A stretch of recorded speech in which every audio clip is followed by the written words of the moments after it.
Je me demande comment était mes dos il y a 8 ans. Je me demande en fait comment je tradais il y a 8 ans. Si seulement il y avait un moyen de savoir ça.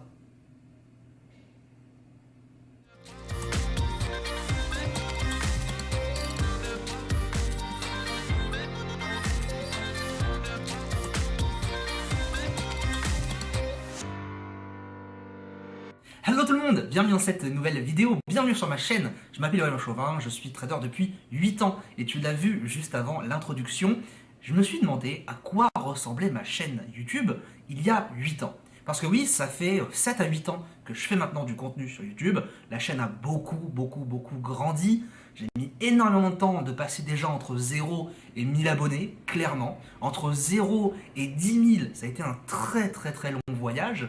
Mais entre 10 000 et 56 000, à l'heure où je tourne cette vidéo, ça a été extrêmement vite. Alors ce que je te propose, c'est d'aller sur ma chaîne YouTube, de regarder les dernières vidéos que j'ai sorties, les anciennes, et juste qu'on fasse un point un petit peu sur déjà les vidéos que je faisais, qu'est-ce que je partageais, qu'est-ce que j'utilisais comme outil, et surtout comment je tradais à l'époque. Tiens-toi prêt parce qu'à mon avis, moi-même je suis pas prêt, donc à mon avis toi non plus t'es pas prêt. Allez, on est parti un peu sur mes graphiques. Ok, bon alors on est sur ma chaîne, je vais aller dans vidéo, et je vais aller donc sur les plus anciennes. Alors la plus ancienne vidéo sur ma chaîne est la suivante, analyse hebdomadaire, samedi 1er juin, euro-yen. Alors juste pour cliquer dessus, on va juste voir le 1er juin 2013. Waouh! En juin 2013, j'avais quel âge? Bon, il y a un petit montage, hein, clairement j'ai utilisé ma calculette, je triche un peu, mais j'avais 18 ans quand j'ai fait cette première vidéo. Et pour vous dire, en toute honnêteté, c'est pas la seule vidéo que j'ai faite, parce que, oui, j'ai fait quand même des vidéos un tout petit peu avant. La vraie première vidéo date du 30 mai 2013. Et cette vidéo-là, tu peux le voir ici, j'en ai mis quelques-unes, j'en ai mis une et deux, j'en ai mis deux exactement, en non répertorié, donc vous pourrez plus la voir. Pourquoi? Parce que, bon, déjà le titre parle de lui-même, stratégie de trading, 400 pips par jour. 400 pips par jour, c'est pas 20 points, c'est pas 30 points, c'est 400 pips par jour. Bon, j'étais déjà dans la bulle, on le voit au niveau des mentions j'aime, 70% de likes, 45 likes, 19 dislikes. Je comprends totalement que parmi les 21 182 vues, si vous en faites partie, vous avez dit, bon, il abuse un petit peu Ibrahim, j'avoue, encore une fois, ça date de 2013, j'avais 18 ans, j'avais aucune expérience sur les marchés, mais ça m'intéresse de voir ça avec vous. On va regarder quelques vidéos du coup, alors je ne vais pas vous proposer de commencer directement par cette vidéo parce que elle est pépite, j'ai pu un tout petit peu la voir, j'ai rigolé, j'ai préféré la laisser de côté pour avoir vraiment une vraie réaction pendant que je me filmais. Je vais plutôt vous proposer une première vidéo d'analyse. Ah, celle-ci. Première vidéo d'analyse, c'est une vidéo qui parle donc du l'euro-yen, donc de la paire forex euro-yen. On va voir ça. Alors, je vais aller mettre mon casque, que je puisse en même temps écouter, hop, juste là. Et on est parti donc pour cette vidéo. J'ai un peu peur, je ne vais pas vous cacher. J'ai un peu peur de ce qui va se passer, mais je suis presque confiant. Allez, c'est parti. Ouh, déjà on a l'ancienne intro, que j'avais fait sur un site qui génère en fait aléatoirement des intros sur YouTube. Oula, ouh, d'accord. Bon, déjà, premier élément, le mec est sur MT4. Il est effectivement sur Mac, on le voit en bas ici, là, juste là avec les icônes. Bon, clairement, si vous êtes sur Mac, bon courage à vous pour MT4. Moi, j'avais galéré pour trouver une version MT4, donc MetaTrader 4, pour trader sur mon Mac. C'est assez compliqué, il y a heureusement des courtiers qui le font, mais c'est vrai que trouver MT4 sur Mac, à l'époque, il y a 8 ans, c'était vraiment un challenge. Pour vous dire, j'étais chez le courtier IronFX, qui est peut-être sûrement un courtier dont vous ne connaissez pas et qui est peut-être même pas à connaître. Donc c'est pour vous dire, j'ai dû vraiment chercher assez loin pour trouver un courtier donc, qui m'accepte et qui accepte donc mon ordinateur. Clairement, première chose, on voit que des indicateurs, c'est n'importe quoi. Allez, on commence. Pour l'analyse hebdomadaire du samedi 1er juin. Déjà la petite voix aujourd'hui, on va est effectivement bien présente. Euro, yen japonais, oh là, sous M30. Et on va un petit peu voir comment les indices ont évolué au cours de la semaine. Donc on a un graphique là, M30 si là en haut à gauche. Donc on a une double vue, hein. On a deux graphiques M30 ici. On a donc deux graphiques, un graphique à gauche un peu plus nu avec une Fibonacci juste ici, et un autre graphique à droite avec le MACD, ok, le QTA euro-yen et le RSI de Belkhayat. Je me rappelle des outils Belkhayat parce que c'était des outils que Mostafa Belkhayat, un grand trader, avait partagé Je me rappelle que je l'avais utilisé de n'importe quelle manière, en tout cas clairement pas de la manière dont lui, il le conseillait. Et je pense que si vous avez déjà tradé avec certains de ces outils, on va le voir juste après, vous avez sûrement dû faire du grand n'importe quoi. Je pense qu'on a tous tradé sans comprendre quel est l'intérêt de ces indicateurs-là. En tout cas, pour ma part, c'était le cas. Le QTA qui est quasiment au plus bas. Donc moi, ce que je peux Mais à dire, quoi c'est il sert le qu'on va QTA? attendre Je me rappelle même une plus à l'époque. baisse jusqu'à 130. Il me semble que le QTA à l'époque, c'était un indicateur qui calculait selon le nombre d'or, automatiquement, des retournements du marché. Et donc, par rapport à cela, en fonction du temps qui passait, tu étais censé te dire que, par exemple, d'ici 1h30, il va y avoir un niveau à 168 de Fibonacci sur la volatilité qui va être justement détectée, et le marché va probablement se retourner. Ok, d'accord, pourquoi pas, pourquoi pas. On va changer de vidéo parce que c'est un petit peu n'importe quoi. Alors, deuxième vidéo, bah tenez, je vais aller ici dans classement et performance de ZuluTrade. Pour vous contextualiser déjà cette vidéo, alors ZuluTrade c'était quoi? ZuluTrade, c'est le site qui m'a permis de me faire connaître dès que j'avais 17 ans et demi, 18 ans. C'est un site qui réunit investisseurs avec traders. Vous avez votre propre profil, juste là. Vous avez une courbe de performance, vous faites ce que vous voulez, et les investisseurs qui voient votre profil et qui sont intéressés pour justement le suivre, mettent de l'argent sur votre profil, et vous, quand vous allez trader, vous allez récupérer finalement un profit, un pourcentage sur l'investissement total. Alors là, sur le coup, j'étais déjà classé 383e sur ZuluTrade, il y avait quasiment plus de 15-20 000 traders dessus, j'avais 10 000 $ de suivi, donc 4 personnes ont mis 10 000 $ sur mes vidéos, et je me rappelle que j'étais allé jusqu'à 180 000 $ sur ce site.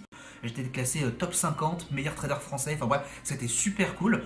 Bon, spoiler, ils m'ont pas payé, mais ça c'est pas grave, en tout cas ça m'a fait une grosse expérience. Qui, vous voyez, a nettement augmenté. Je me suis vraiment investi sur ce Mais on voit site, toujours que ouais, y a un gros bruit de fond. trading. Du coup, je pense maintenant reprendre ma chaîne YouTube, vous proposer au minimum une vidéo par semaine. Ok, bon, clairement, il y a toujours du bruit de fond. C'était le Mac en fait, hein. Si on entend le bruit de fond, c'est que mon Mac, il chauffait assez rapidement, ce qui faisait que quand je parlais, je devais parler plus fort pour pas qu'on entende le bruit de la ventilation. Une analyse courte de mes performances. Oh là. Donc déjà, on peut voir, ça faisait 3 mois que j'étais inscrit. Le mois de mai, c'était pas top top.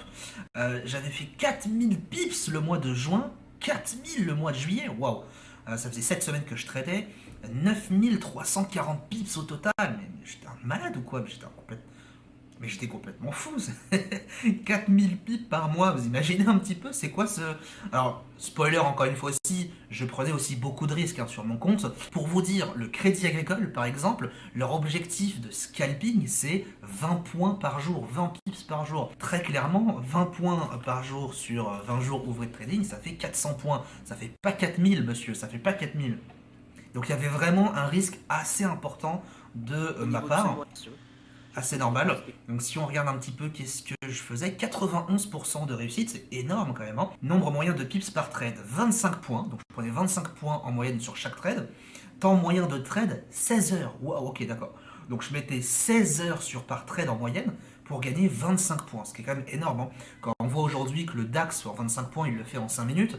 Là, au moment où je tourne cette vidéo, avec l'ouverture des marchés européens à 9h, le DAX a fait plus 50 points en 3 minutes. Donc déjà, c'est quand même énorme. Le Dow Jones, sur tout ce qui est indice américain, j'en parle même pas. Donc c'est vrai que 16 heures de trade pour gagner 25 points, c'est vraiment, vraiment beaucoup. Maximum drawdown, 31%. Oh la vache, ok. Donc le drawdown, c'est la perte maximale que vous avez subie sur votre compte. D'un point de vue investisseur, ça veut dire que, selon mes statistiques, si vous investissez maintenant, il y a eu dans l'historique une possibilité que j'ai perdu 31% avant de revenir à 0%, avant de revenir en flat. Donc c'est quand même pas mal, c'est quand même très risqué. Maximum total de trades ouverts, 18. Pire opération, 435 trades. Bon, on voit clairement que je prenais énormément de trades et que j'avais clairement pas encore assez conscience de ce qu'est une méthode de trading qui est structurée. C'est clair et net que une statistique comme celle-ci, ça va pas du tout loin dans le temps sur du long terme. Et j'ai envie de vous dire aussi, en vraiment toute honnêteté, je suis pas là pour dire je suis le meilleur ou je suis le pire, etc. Mais c'est vrai que au bout de 4 mois, donc encore un mois après justement le tournage de cette vidéo, j'avais justement perdu, il me semble, entre 30 et 40% de mon capital. J'avais appris justement que le site ZuluTrade ne me rémunérait pas, et je sais pas, dans ma tête, il y a quelque chose qui a été déverrouillé, il y a quelque chose qui a pété un câble. j'ai pris encore plus de risques que ce que je devais en prendre et j'ai craché quasiment la moitié de mon compte. Alors non seulement Zulu Trade ne m'a pas payé, mais en plus de cela, forcément, j'ai perdu la confiance des investisseurs. Mais j'ai envie de vous dire aussi, en tant qu'investisseur, à quel moment tu as envie d'investir sur un mec pareil? Soyons sérieux au bout d'un moment, à quel moment tu as envie d'investir dans quelqu'un qui prend 25 points sur 16 heures, qui a un drawdown de 31% et qui fait 4000 pips par mois. N'importe qui est vraiment attiré par l'argent facile va se dire waouh, c'est trop génial, faut trop que je mette toutes mes billes sur ce gars-là. Mais quelqu'un qui a une approche beaucoup plus professionnelle du trading, qui a une approche beaucoup plus sérieuse, beaucoup plus logique, eh ben va surtout pas investir sur un profil comme le mien.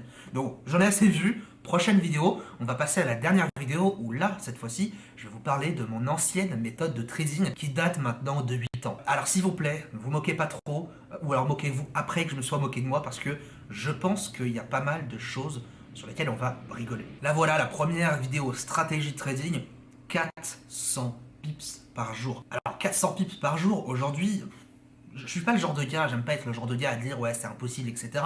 Je veux jamais dire que c'est impossible parce que tout est possible, mais 400 pips par jour, de un, il n'y a pas d'intérêt. De deux, psychologiquement, personne ne peut tenir sur du long terme. C'est trop difficile, c'est beaucoup trop de pression. Et de trois, à quoi ça sert de se mettre une pression pareille au quotidien? Déjà, se définir un objectif par jour, je pense sincèrement que c'est déjà une erreur. Le meilleur moyen de vous mettre une pression colossale sur vous-même, de démarrer en réel, déjà avec cette pression, c'est votre argent, mais encore plus avec cette pression de je veux faire de l'argent dès le premier mois en trading, bah ça vous fait forcément péter un câble. Moi ça a été le cas. Pour vous raconter l'anecdote, mon premier capital de trading, je vais juste enlever ça quelques secondes, ça a été 300 euros. Capital de trading 300 euros. Au démarrage, j'ai fait 100% en une heure. Une seule heure. 80% de risque sur mon compte par position. C'est n'importe quoi. 100% de gain en une heure. La vérité, je suis sorti de chez moi, j'ai fait un tour, et j'ai dit, ah, mais comment j'ai créé 100% de valeur sur mon compte? Et dans ma tête, c'est bon, je me suis dit, ok, je vais devenir indépendant mois plus 1, c'est-à-dire le mois où je commence vraiment sérieusement le trading. Et même pour vous dire, vraiment, j'avais imprimé une photo d'une Porsche que j'avais vraiment cherché sur la centrale, donc un site internet qui répertorie toutes les voitures. J'avais vraiment cherché une Porsche, je pense qu'elle coûtait entre 15 et 17 000 euros, si je dis pas de bêtises, et je l'avais collée sur mon mur devant moi, et je m'étais dit, mec, tu vas faire du trading, ça fait une heure que tu trades, tu as fait 100%, bah cette Porsche là, à la fin du mois, elle est à toi. Et j'avais fait justement un calcul sur Excel, le fameux tableau de calcul de prévision, où je m'étais dit, ok, si je fais 4% tous les jours, à la fin du mois, je peux me l'acheter, cette Porsche. Et en plus, je peux peut-être avoir un appartement à moi, j'ai 18 ans, j'ai envie d'avoir mon chez moi, c'est vraiment stylé quand même, hein. Spoiler, j'ai tout perdu le soir même. Voilà.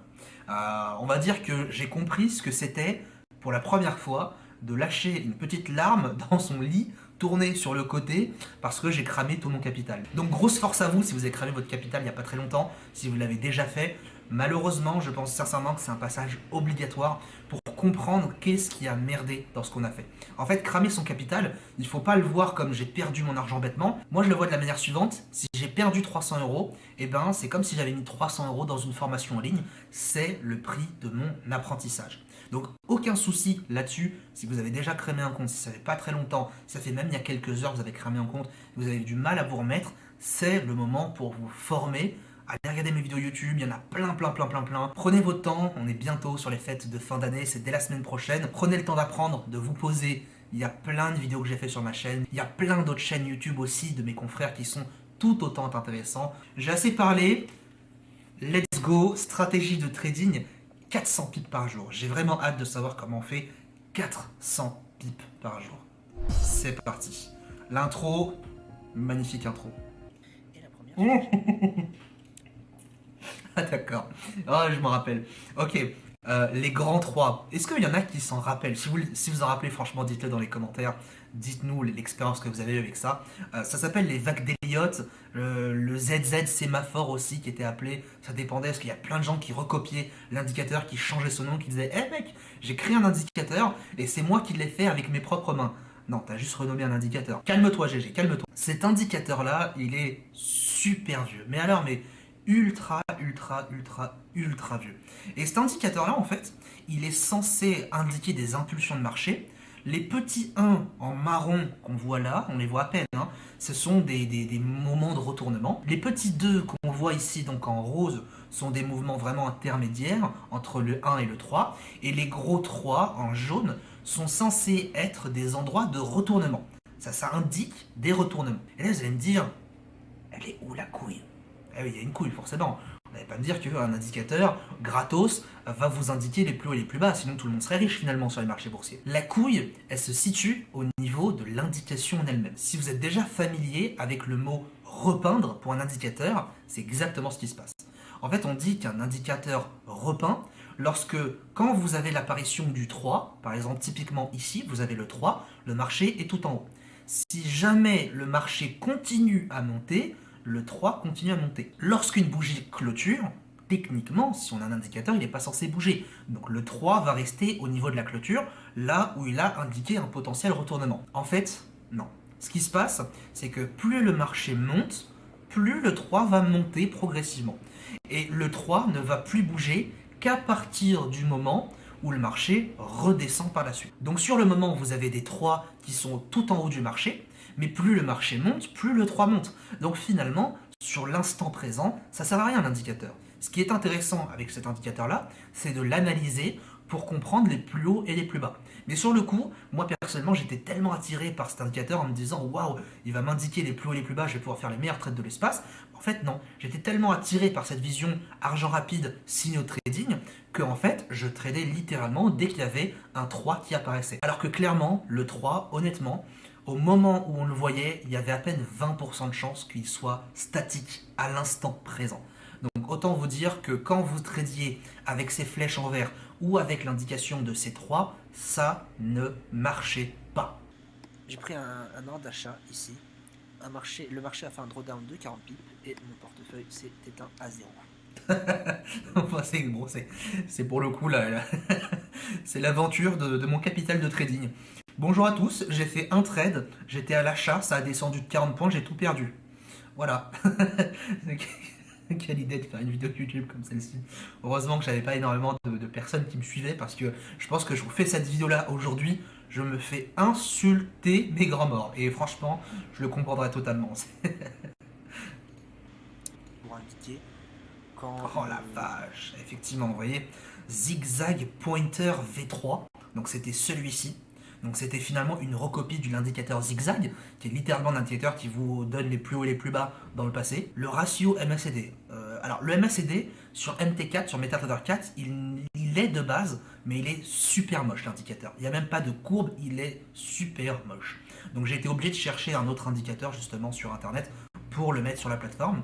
Et puis on a aussi le RSI Belkayat. Alors le RSI Belkayat, il est quand même intéressant, il donne des zones, de la couleur et ainsi de suite. J'allais dire qu'il n'y a pas eu de modification sur le RSI, mais si, hein, le RSI ça ressemble pas à ça de base, et même s'il n'y en a pas eu, ça me paraît assez étrange comme RSI. Le fait est aussi que j'ai un graphique qui est dézoomé au maximum, fait aussi que peut-être le RSI ne ressemble pas à grand chose de là. Ce RSI il est quand même intéressant parce qu'il vous donne de la couleur et il vous indique lorsque vous êtes en surachat et en survente. Donc malgré cela, je trouve que ce RSI là, de par les informations qu'il donnait, il restait quand même intéressant.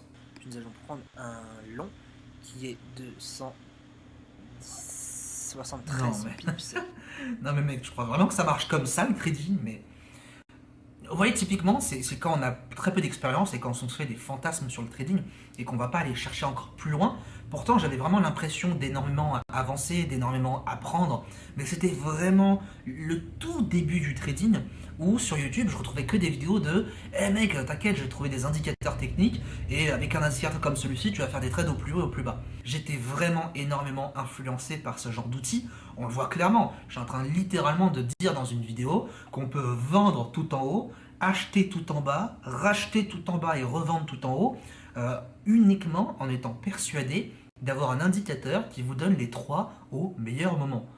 Vraiment, c'était n'importe quoi. Et c'était ça ma méthode, hein. C'était ça ma méthode de trading. Alors quand on prend les deux graphiques en compte, ma stratégie c'était la suivante. Si je me rappelle bien, premier élément, j'attendais une flèche verte. Cette flèche verte m'indiquait un retournement potentiel. Ensuite, j'attendais le MACD qui me donne du coup un croisement. Troisième spoiler dans la vidéo, le MACD en croisement ne marche pas. Et puis j'essayais aussi de détecter ici des phases de survente ou de surachat sur le RSI. Dès que cette analyse en M15 elle était faite, je partais sur du M5 et là, cette fois-ci, j'attendais des gros points 3 pour pouvoir trader. Et pendant que je vous dis ça, je me contredis moi-même avec mon ancien plan de trading. Parce que lorsque je vous disais on vend ici puis on rachète, ça contredit totalement mon plan de base qui était j'attends déjà d'avoir une flèche verte pour commencer à penser à acheter.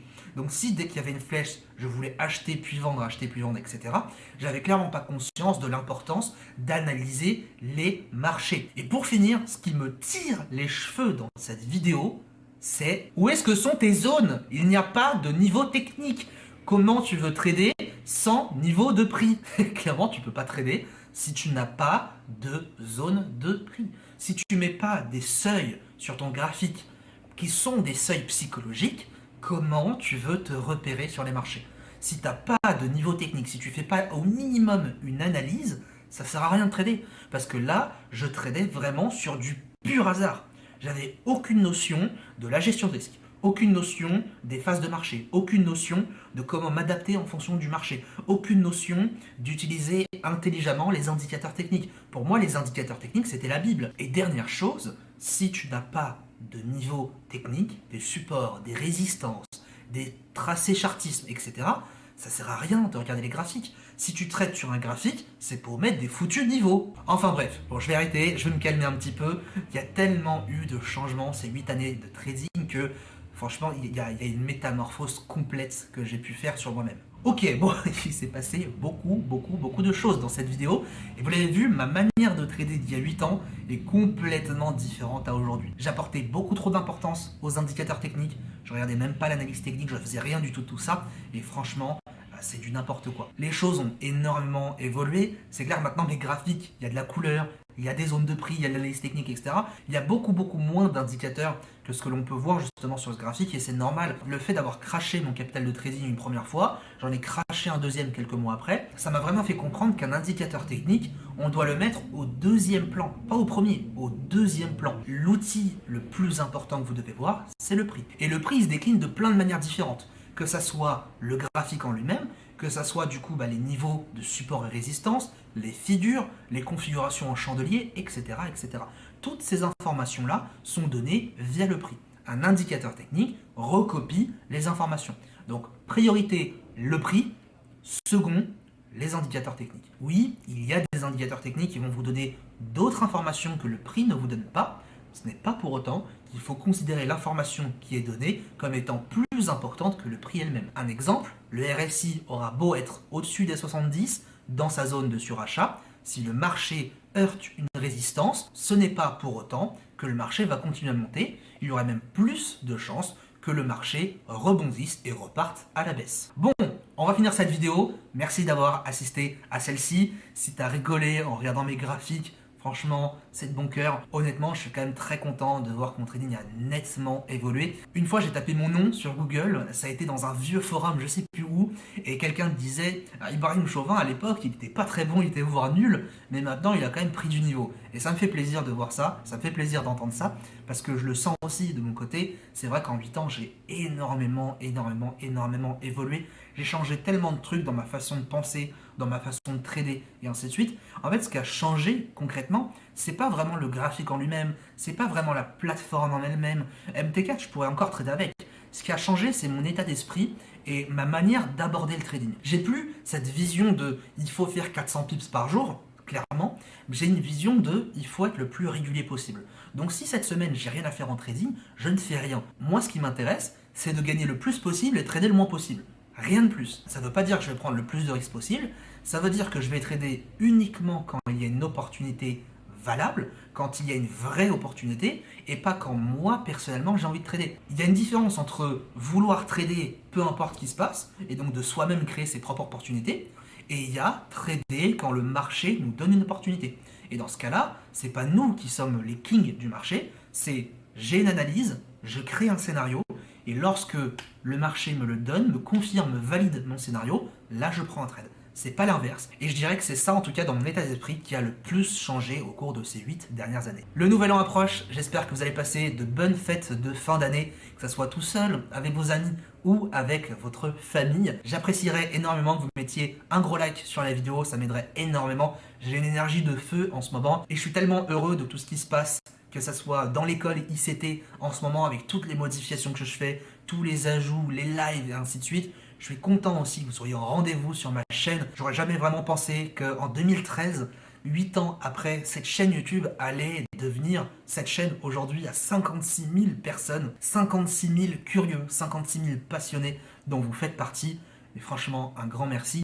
C'est que le début, il y a beaucoup de choses qui arriveront, j'ai beaucoup de choses à vous partager encore, j'ai plein de sujets. Je pense sincèrement que sur mon téléphone, dans mes notes, je dois avoir au moins 3-4 ans d'idées de vidéos à l'avance. Ce qui me motive comme pas possible. C'est vrai qu'en 2019 et en 2020, j'ai été très préoccupé par l'école, par ma vision, par ce que je veux en fait dans ma vie, que ce soit la chaîne YouTube ou l'école ICT. Tout a explosé ces dernières années, je dirais même ces 2-3 dernières années. Moi, personnellement, ça m'a dépassé. Je suis dépassé au quotidien. Je peux quasiment, je pense, même plus vous répondre tous, que ce soit sur YouTube, Instagram, Facebook, par mail. Ça me dépasse en fait. Et même si parfois, oui, ça me fait quand même peur, ça me dépasse, tellement d'obligations. L'équipe ICT a triplé les 4 derniers mois. Et bah, clairement, ça me donne tellement de motivation que là, maintenant, on reprend ces vidéos YouTube. Vous l'avez vu, la qualité de la vidéo, elle est bien meilleure. Ça me fait plaisir, je commence un petit peu à mieux comprendre l'intérêt de la lumière, de la caméra, etc. Puisque la caméra que j'utilise, c'est une Sony RX100, qui est une caméra que j'utilise limite comme webcam maintenant. Il manque encore un petit peu de lumière dans le fond. C'est normal, je ne suis pas encore chez moi. Je suis à Paris actuellement. Ça fait 6 mois que je vis dans un Airbnb. Donc c'est normal, j'ai un bureau temporaire. Mais dès que j'aurai trouvé mon chez moi, dès que j'aurai une chambre pour moi, pour mon bureau, pour mon setup, vous allez voir qu'on va repartir sur une station 4 écrans parce que j'en rêve depuis des mois et elle me donne tellement envie. Pour avoir testé une plateforme de trading, un écran, 2 écrans, 3 écrans, 4 écrans et 6 écrans, le 4 écrans, c'est parfait. Très bonne session de trading à tous. Bienvenue à ceux qui ont rejoint la chaîne entre temps et à très bientôt. Ciao, ciao.